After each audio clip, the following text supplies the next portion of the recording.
Hi guys, welcome sa panibagong kong video at ngayong araw ay masasalpak na din natin yung Hilux Mugs ko. At ngayon pupunta tayo sa school dahil meron tayong attendance. As you can see, may hawak akong attendance sheet para permahan ng mga captain ball ng mga sports. At ngayong araw ay manonood kami ng basketball. As you can see, nakaupo kami sa bench.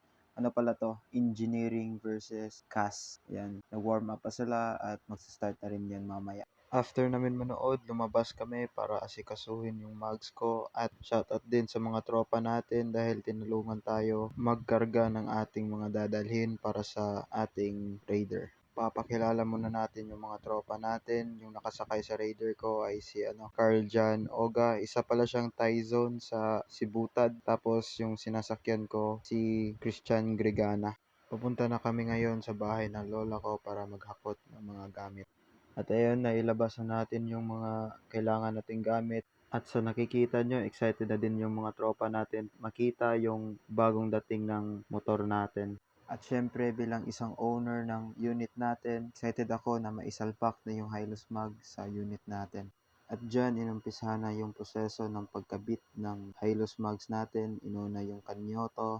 At hindi na pala ako nagsilant dyan, diretso na yung hangin. Kasi yung advice nila sa akin ay di muna magsilant, baka masira yung mugs. Kaya na magsilant kung may butas na yung gulong natin.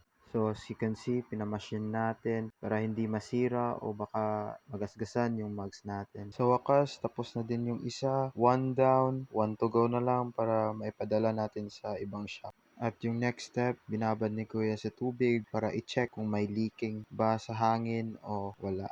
After natin magpakabit ng gulong, pumunta tayo dito sa shop. At sa shop na to, kilala din sila dito sa Dipolog City.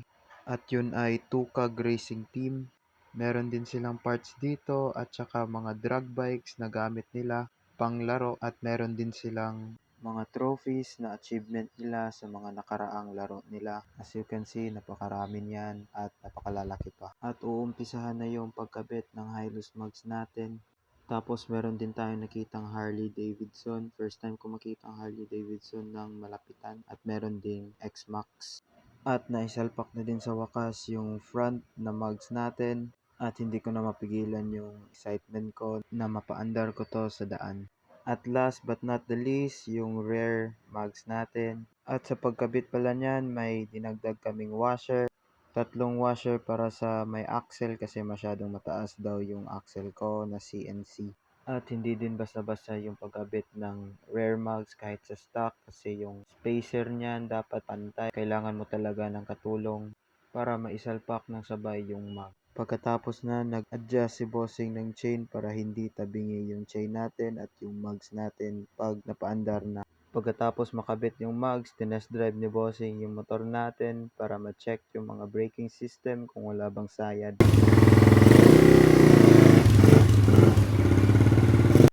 Yun o, pogi ng motor natin.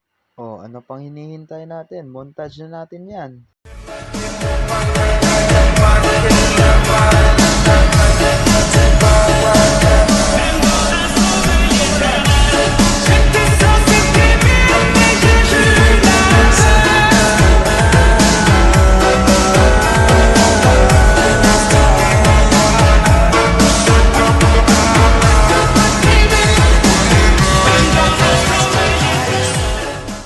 At dyan lang nagtatapos yung video natin. Natapos na kami mag-attendance, tapos uuwi na kami. Peace. Goodbye.